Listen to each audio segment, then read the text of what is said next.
After its cross-country journey, it was finally time to restore the circa 1985 15-inch jet planer. Let's get into it. First things first, let's get it off the floor. I decided on building a wide base frame out of 2x4s.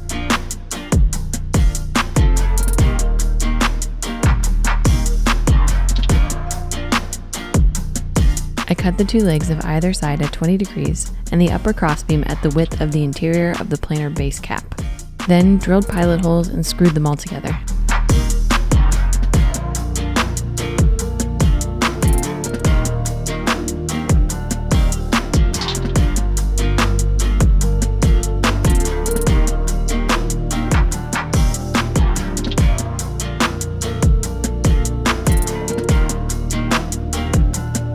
With both leg frames done, I simply braced them together with stretchers equaling the width of the planer base cap.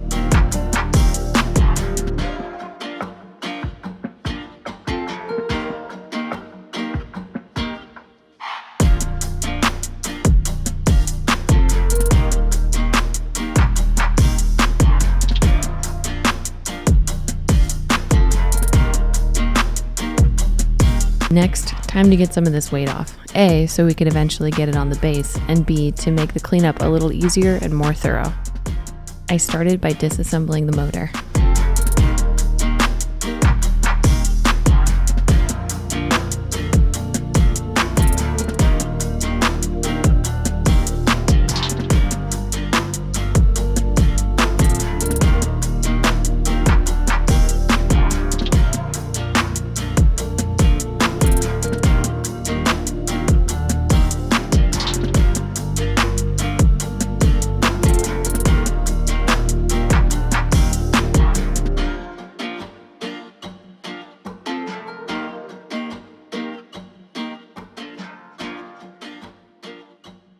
And then working my way down.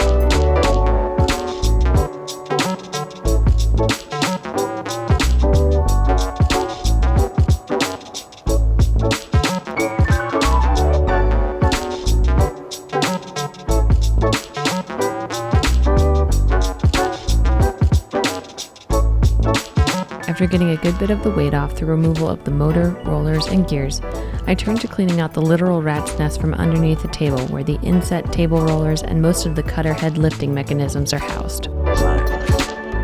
I used a degreaser to clean the old gunked up chain and gears.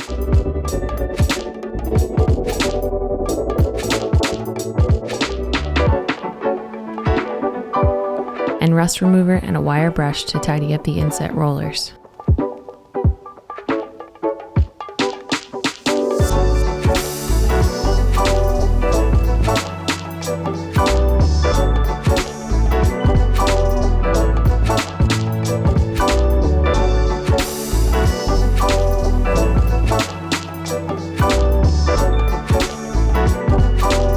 Before reapplying some oil to the gears and chain.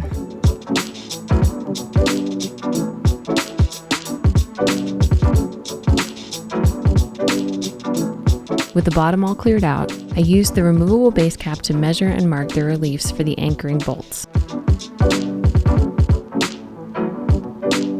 Then used a 1-inch Forstner bit to cut them out.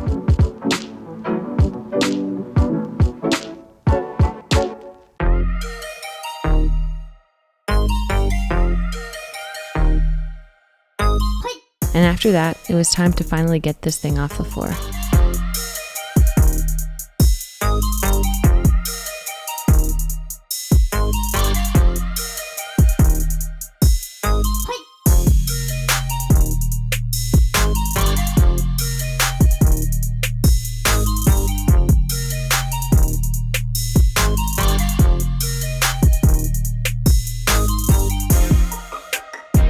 Okay, muscles, With the machine up, I turned to cleaning all the pieces I had pulled out of it.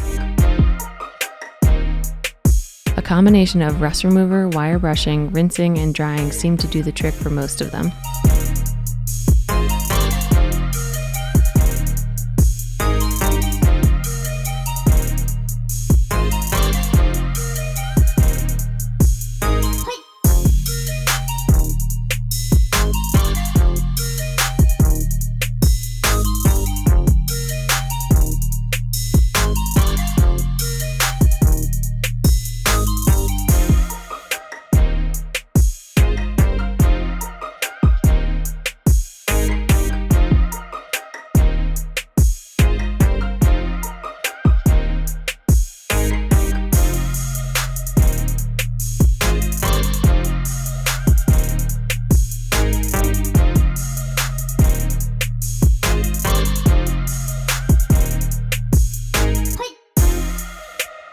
Of course, the gears and chains run by the internal gearbox that turn the overhead rollers got a degreaser bath as well. With all the small components in better shape, I turned to the rest of the machine. I taped off the table rollers before adding rust remover to the cutter head to keep the gel from getting caught in hard to clean places.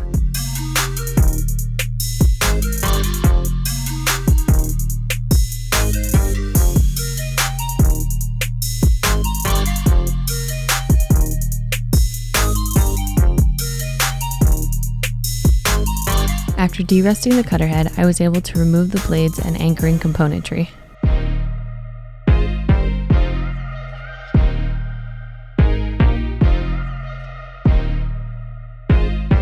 And I gave them individual rust removing baths as well before reinstalling them into the cleaned cutter head.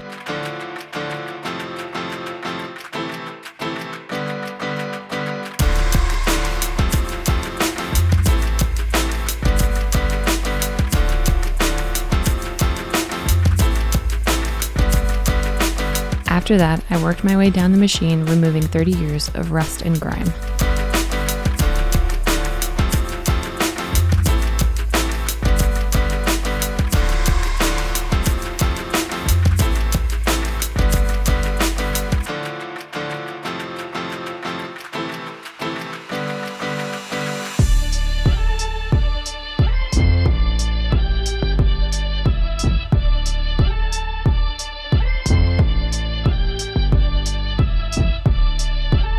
We also had to replace the on and off switch after crushing the original in transport.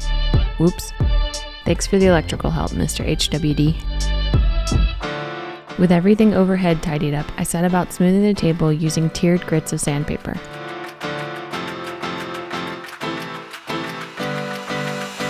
Then pressed on, removing the rust from the rest of the machine before starting to reinstall all the cleaned up components.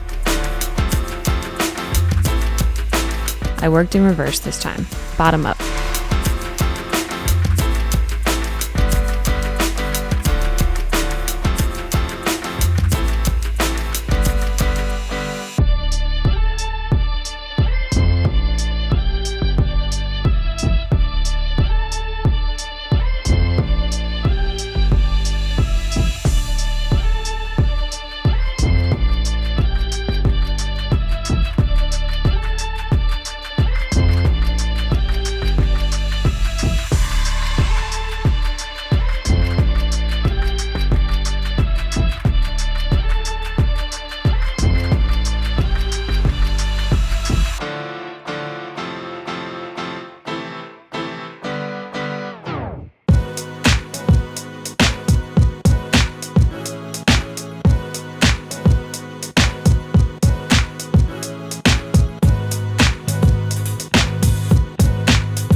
Reinstalling the gears took an annoying combination of finesse and brute force to get things back into place.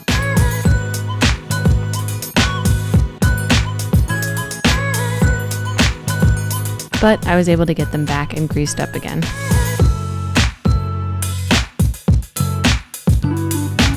Before replacing the cover, I gave it a protective clear coat.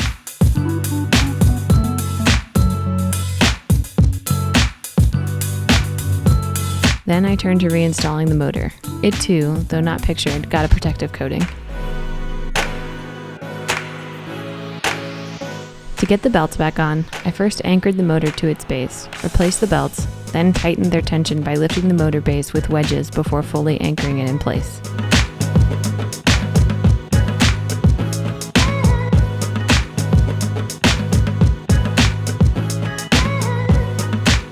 After getting it set, I reconnected the wiring from the power source to the motor.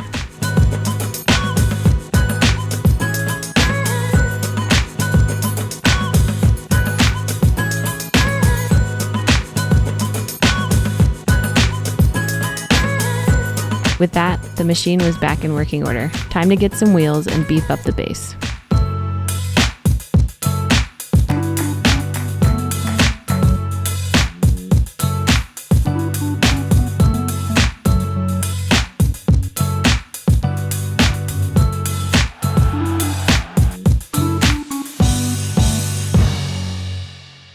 To add more lateral stability, I added a few crossbeams.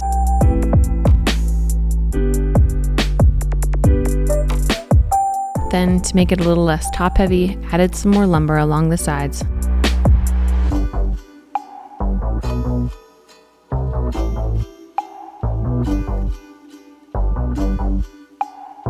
And finally gave it a quick paint job.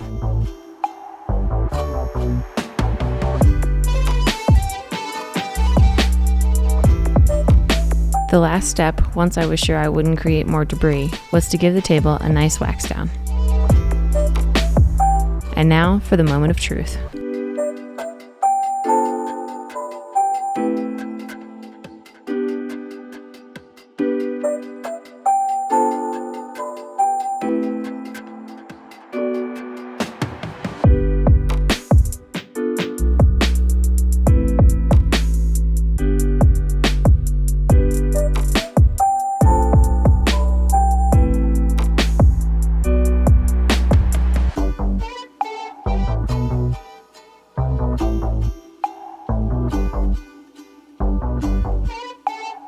On the docket for future projects, some kind of table extension. Until next time.